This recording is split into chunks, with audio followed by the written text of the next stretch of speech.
Welcome back, Year 3. Today I'm going to be reading Chapter 3, which is called Why Can't I Learn?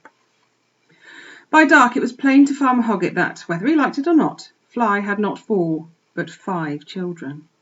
All the long summer evening Babe had followed Fly about the yard and buildings aimlessly, it seemed to the watching farmer, though of course this was not the case. It was in fact a conducted tour.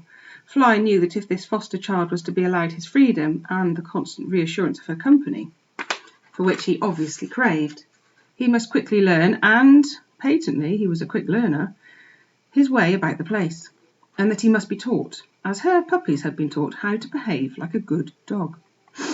"A pig you may be, Babe," she had begun by saying, "but if you do as I tell you, I shouldn't be a bit surprised if the boss doesn't let you run about with us instead of shutting you up. He's a kind man, the boss is."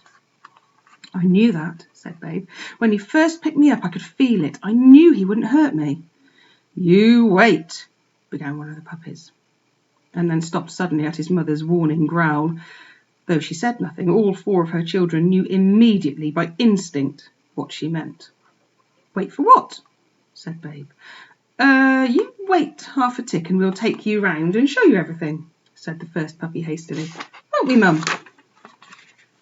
So Babe was shown all round the yard and the farm buildings, and introduced to the creatures who lived thereabouts. I don't know if you can see that. The ducks and chickens and other poultry and the farm cats. He saw no sheep, for they were all in the fields. Even in the first hour he learned a number of useful lessons, as the puppies had learned before him. That cats scratch and hens peck. That turning your back on the turkey cock means getting your bottom bitten.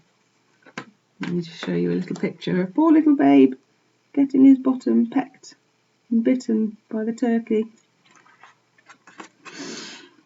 That chicks are not for chasing and eggs are not for eating. "You do as I do," said Fly, "and you'll be all right." She thought for a moment. "There is one thing though, Babe," she said, and she looked across at the back door of the farmhouse. "If I go in there, you stay outside and wait for me. Understand?" "Aren't pigs allowed in there?" asked Babe. "Not live ones," said one of the puppies, but he said it under his breath. So he would have said it, "No live ones." "No, dear," said Fly. "Well, not yet anyway," she thought. "But the way you're going on, I shouldn't be surprised at anything. Funny," she thought.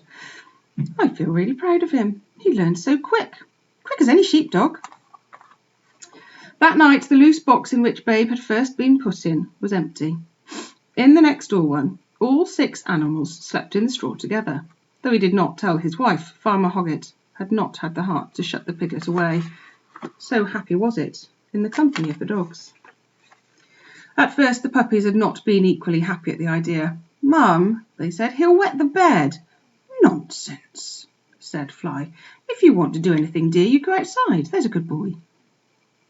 I nearly said, "There's a good pup," she thought. Whatever next? In fact, in the days that followed, Babe became so dog-like, what with coming when Fly came and sitting when Fly sat, and much preferring dog's food to anything else he was offered, that Farmer Hoggett caught himself half expecting, when he patted the piglet, that it would wag its tail. He would not have been surprised if it had tried to accompany Fly when he called her to go with him on his morning rounds. But it had stayed in the stables, playing with the puppies. "You stop with the boys, Babe," Fly had said, "while I see to the sheep. I shan't be long." "What's sheep?" the piglet said when he had gone. The puppies rolled about in the straw. "Don't you know that, you silly Babe?" said one. "Sheep are animals with thick woolly coats and thick woolly heads, and men can't look after them without the help of the likes of us," said the fourth. "Why do they need you?" said Babe. "Because we're sheepdogs," they all cried together, and ran off up the yard. Babe thought about this matter of sheep and sheepdogs a good deal during the first couple of weeks of his life on the Hoggett's farm. In that time, Fly's puppies, now old enough to leave home, had been advertised for sale, and Fly was anxious to teach them all she could before they went out into the world. Daily she made them practice on the ducks, while Babe sat beside her and watched with interest. And daily their skills improved, and the ducks lost weight and patience.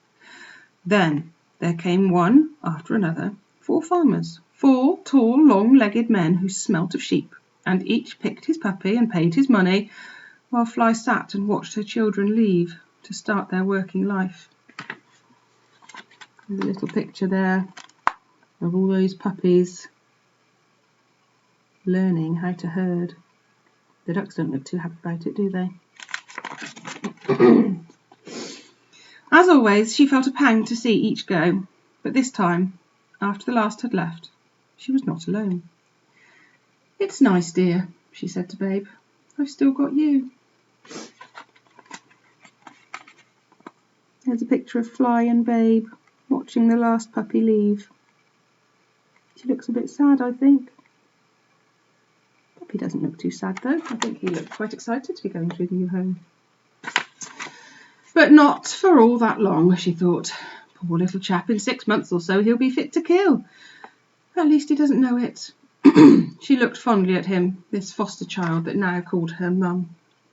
He had picked it up, naturally enough, from the puppies, but it pleased her to hear it, now more than ever.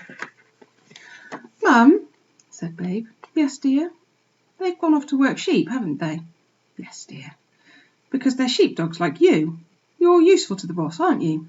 Because you're a sheepdog." "Yes, dear." "Well, Mum." "Yes, dear."